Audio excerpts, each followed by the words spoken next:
नमस्कार दोस्तों, आज की बड़ी खबर आम जनता के लिए बड़ी राहत लेकर आई है।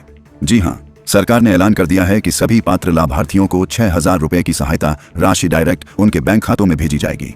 ये रकम किसानों, मजदूरों, वृद्धजनों और जरूरतमंद परिवारों को आर्थिक सहारा देने के लिए दी जा रही है।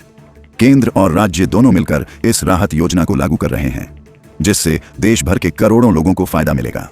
लेकिन दोस्तों, ध्यान देने वाली बात यह है कि यह रकम केवल उन्हीं के खाते में आएगी जिनके दस्तावेज पूरे हैं और बैंक खाते आधार से लिंक हैं। जिनका वेरिफिकेशन अधूरा है, उन्हें अभी इंतजार करना पड़ सकता है। इस बीच सरकार ने यह भी साफ किया है कि आवेदन की आखिरी तारीख बढ़ाई जा सकती है, ताकि कोई भी परिवार इस राहत से वंचित न रहे।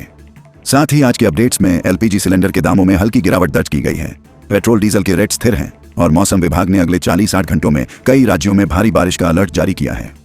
वहीं पेंशन धारकों के लिए भी खुशखबरी है, सरकार जल्द ही अक्टूबर महीने की पेंशन जारी करने जा रही है।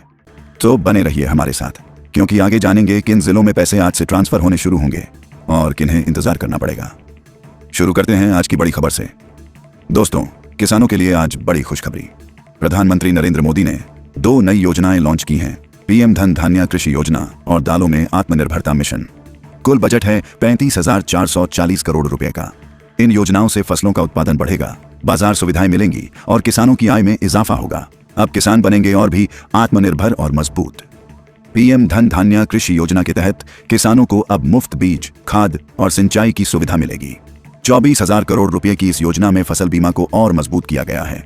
खास बात यह है कि मजदूरों और छोटे किसानों को प्राथमिकता दी जाएगी। सरकार का लक्ष्य है किसानों की आमदनी बढ़ाना और उनकी मेहनत को सीधा बाजार से जोड़ना।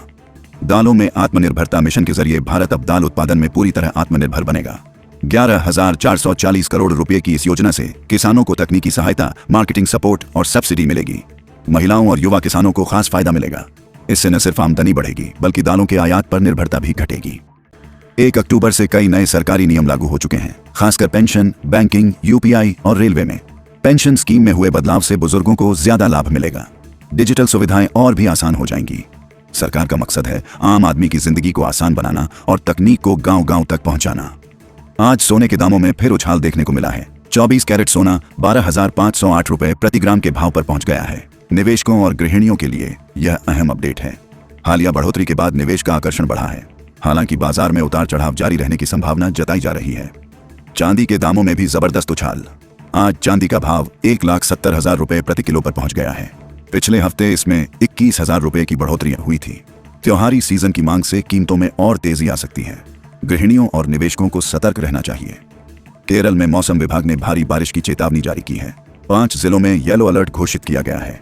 12 से 17 अक्टूबर तक 7 से 11 सेंटीमीटर तक बारिश होने की संभावना है। बाढ़ का खतरा भी बताया गया है, इसलिए किसानों और मजदूरों को सतर्क रहने की सलाह दी गई है।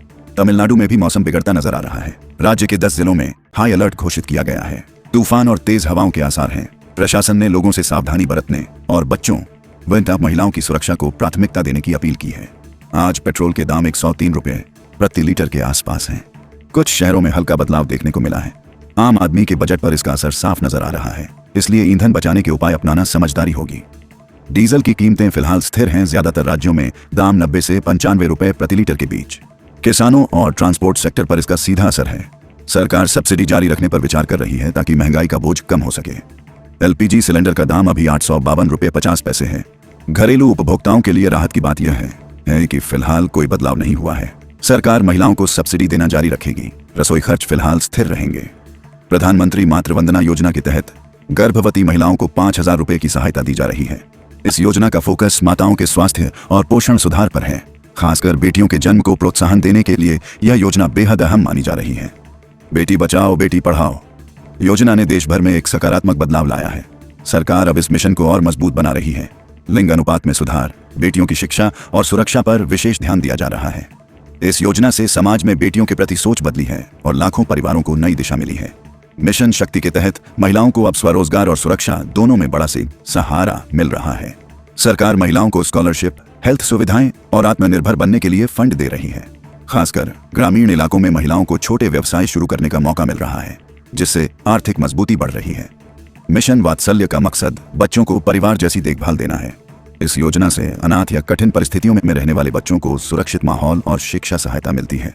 सरकार चाहती है कि कोई बच्चा संस्थान में अकेला न रहे, बल्कि उसे परिवार जैसा प्यार और सुरक्षा मिले। महिला स्वसहायता समूहों के लिए केंद्र सरकार ने एक बड़ी योजना शुरू की है। 2024 से 2026 तक 15,000 SHG को ड्रोन दिए जाएंगे। इन ड्रोन का उपयोग कृषि कार्यों और किराया सेवाओं में किया जा सकेगा। इससे ग्रामीण महिलाओं की आमदनी बढ़ेगी और तकनीक से उनका जुड़ाव भी मजबूत होगा। युवाओं के लिए सरकार ने 62,000 करोड़ रुपए की विशाल योजनाएं लॉन्च की हैं। इन योजनाओं का फोकस शिक्षा, स्किल डेवलपमेंट और उद्यमिता पर है। देश भर में युवाओं को नए रोजगार और प्रशिक्षण के अवसर मिलेंगे। प्रधानमंत्री का लक्ष्य है स्किल इंडिया से एम्प्लॉयड इंडिया बनाना। IGNIT 4.0 कार्यक्रम के तहत 1,000 युवाओं को ऑटोमोटिव टेक्नोलॉजी में प्रशिक्षण दिया जा रहा है।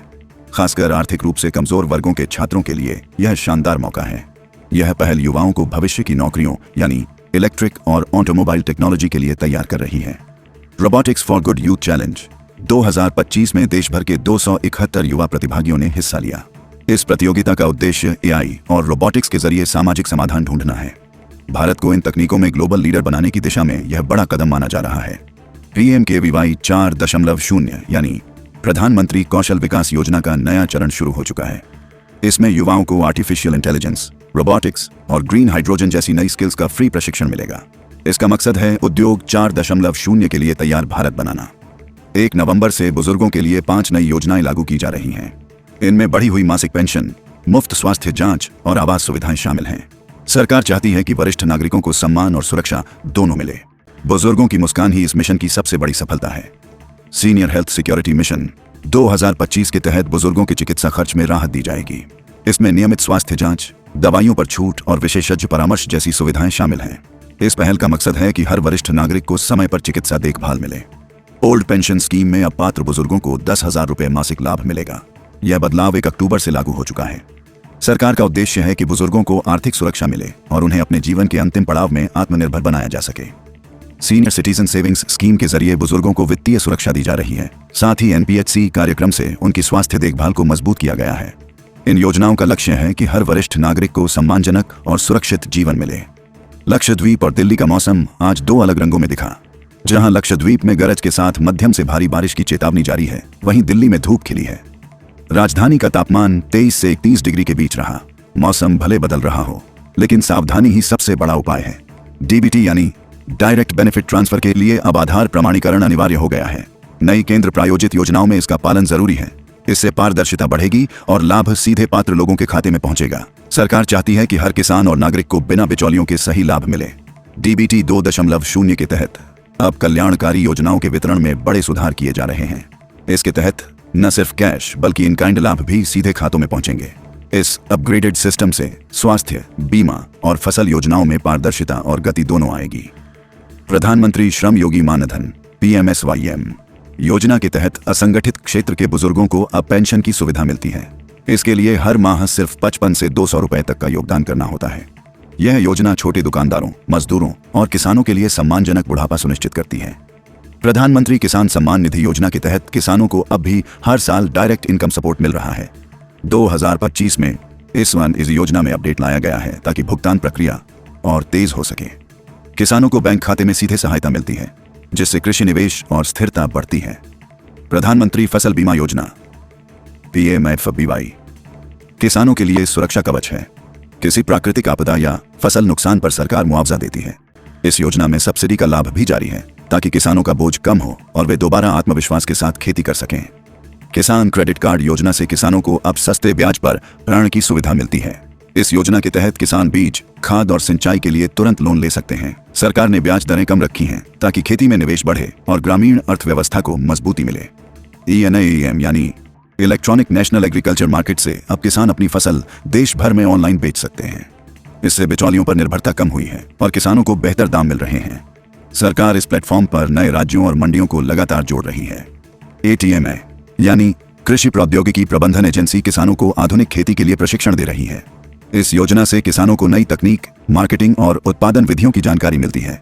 2025 में इसका नया अपडेट लॉन्च हुआ है ताकि हर किसान तकनीकी रूप से सक्षम बन सके। सॉइल हेल्थ कार्ड योजना किसानों के लिए बेहद उपयोगी साबित हो रही है। इसके तहत मिट्टी की मुफ्त जांच कर किसानों को खाद और उर्वरक की सटीक सलाह दी जाती है।